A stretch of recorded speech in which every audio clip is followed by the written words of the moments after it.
Hi, Elder Millennial Dan here. Now, Sonic Chaos came out in 1993, which was kind of the height of Sega's power. I mean, they started this new cool branding where every one of their systems was color coded. They had a bunch of systems coming out. And Sonic Chaos, not called Sonic 3 for Game Gear, it's called Sonic Chaos. It's a different game. Aspect wasn't even really pretending that this was part of the mainline series anymore, and they really started doing their own thing. I remember liking this game quite a bit as a kid, and I'm curious to see if it still holds up as much as I remember. Well, grab yet another 6 AA batteries because the other ones are already dead, and let's go find out.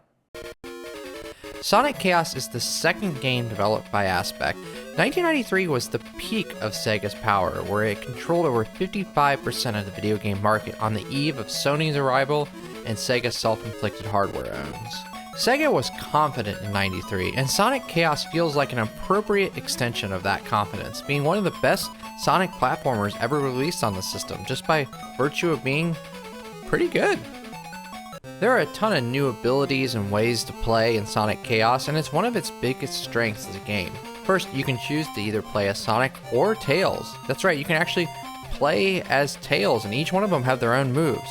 If you play as Tails, you'll gain the ability to fly, but unlike in Sonic 3, you don't launch into flying by leaping into the air and hitting the button again. Rather, you have to stand on the ground, point your head up, and then press 1, where you then control everything by just using the D-pad. The physics of this approach are kind of boring and slow compared to the Genesis implementation, but still, flying on the Game Gear. That's cool. The Spin Dash is, thankfully, now here for both Sonic and Tails after being sorely missed in Sonic 2 for Game Gear. Sonic gets one unique ability, though: Rocket Shoes. Hit one of those Rocket Shoes boxes and Sonic is flying through the sky at high speed, which is just as fun as it sounds. It's fun. The levels are also chock full of the little boxes, so you really get a chance to fly a lot in the game.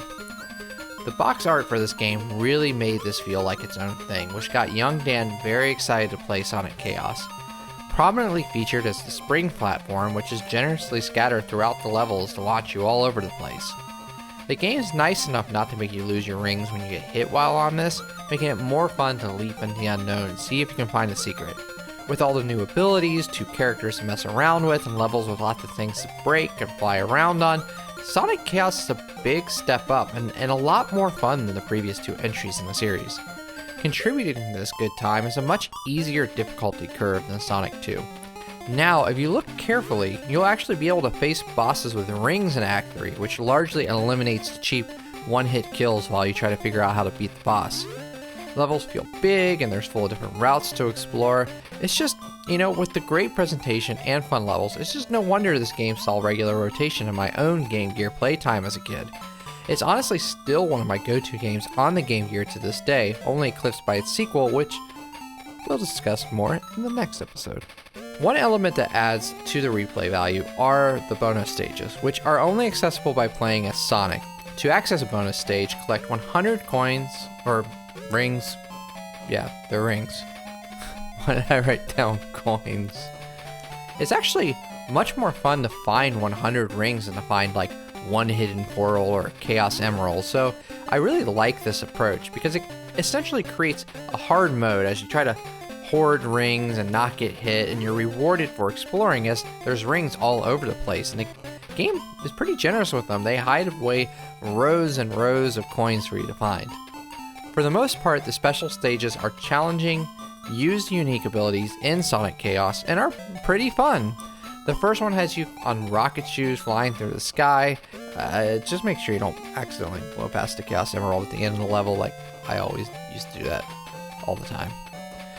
Others are more obstacle course based, becoming platforming challenges, and unfortunately, the final kind is pipe mazes. While the main game is mercifully mostly free of pipe mazes, Aspect just cannot help themselves. They love those miserable pipe mazes. The final pipe maze bonus stage would be absolutely impossible without either using an emulator with a rewind function or getting incredibly good. I'm not gonna lie, Sonic starts to look a little odd in this game. His sprite proportions seem off and he's kind of shiny, especially on like a small Game Gear screen. The art is overall pretty good, especially when you look at it on like a modern monitor, but still the Sonic sprite is just off, and running looks a little less weird than it does in Sonic 2, where its legs spin like a wheel on its side in a really odd fashion, but everything else about Sonic is just a little, off. The tail sprite, however, looks great. The jump animation also benefits from being enormously simplified, so I wish they kind of took that tack with Sonic 2. The levels all look pretty good. They all look like they're from the same game. Everything is colorful, which is important for the Game Gear's tendency to desaturate everything on the screen, and the levels all have a distinct visual identity. Music is kind of forgettable in Sonic Chaos. It's not offensive, but there's nothing that I would go out of my way to listen to. It's just a whole lot of inoffensive blips and bleeps, and nothing like sticks in your memory. It's odd because Sonic 2 and Sonic Blast are, spoiler, by far my least favorite Sonic games on the Game Gear, but they oddly have some of the best music, so I don't know how that works with Aspect, but for whatever reason, this one it's fine. What's not fine is performance in Sonic Chaos. Simply put, the frame rate is kind of abysmal. Just moving around feels sluggish, and you kind of have to get used to the game's way of slowing things down in order to kind of navigate. Exploring the levels is still a great time, but the combination of low frame rate and lag definitely brings the experience down a little bit. I'd love to see a hack of this game that removes the slowdown, if it's at all possible, because it's clear this game is kind of going beyond the capabilities of the Game Gear. Whatever the developers were doing to push graphics forward are clearly running into some kind of problem with the Game Gear's limited 8-bit chipset. Alright, let's talk about levels. Once again, at the end of each level, the sign acts as a bonus reward, and it's also kind of impossible to know what that bonus reward is without a guide of some sort. And Sonic means something different if you're Tails and vice versa.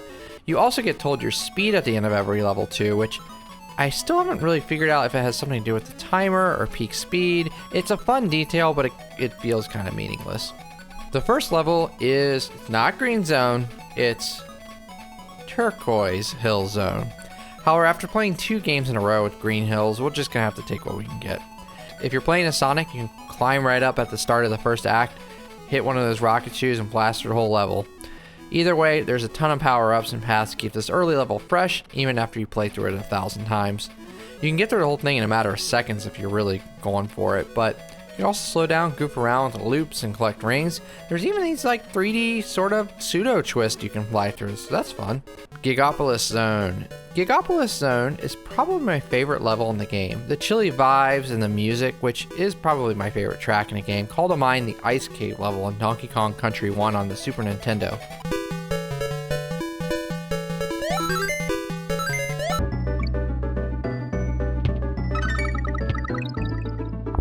I'm not sure what Gigopolis means. Is it supposed to evoke tech? I googled it and I can't find anything about the word other than references to this specific zone, but sleek and abstract in a way that evokes the best of Sonic CD style. Sleeping Egg Zone. Is Sleeping Egg Zone not one of the coolest names for a level ever? I have no idea what it means in the context of the story of the game, whatever that might be, but the name is mysterious and a little menacing. Every Sonic needs a Ruins level, and this is Sonic Chaos's contribution to the Pantheon. The best part of this level is all the satisfyingly destructible blocks, and there's a ton of them. You can just leap into them like a ball pit. I spent a lot of time as a kid just breaking everything I could find, and it's pretty fun. All I gotta say is that Sonic and Tails must have the thickest skulls to be able to survive all this. Mecha Green Hill Zone.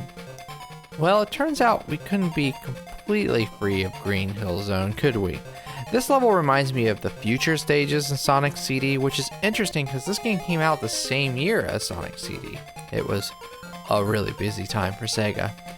This is a perfectly fine level with a distinct orange color palette, despite the green in the name, but it's not particularly memorable beyond the gray goop sea at the bottom of the frame. The bouncy spring shoe thing is very helpful in this level though. Hint, those platforms you have to run across and not fall through, you can bounce on those with the bouncing shoe Aqua Planet Zone. Is that Parallax and a Game Gear background? That's some impressive stuff for an 8-bit system.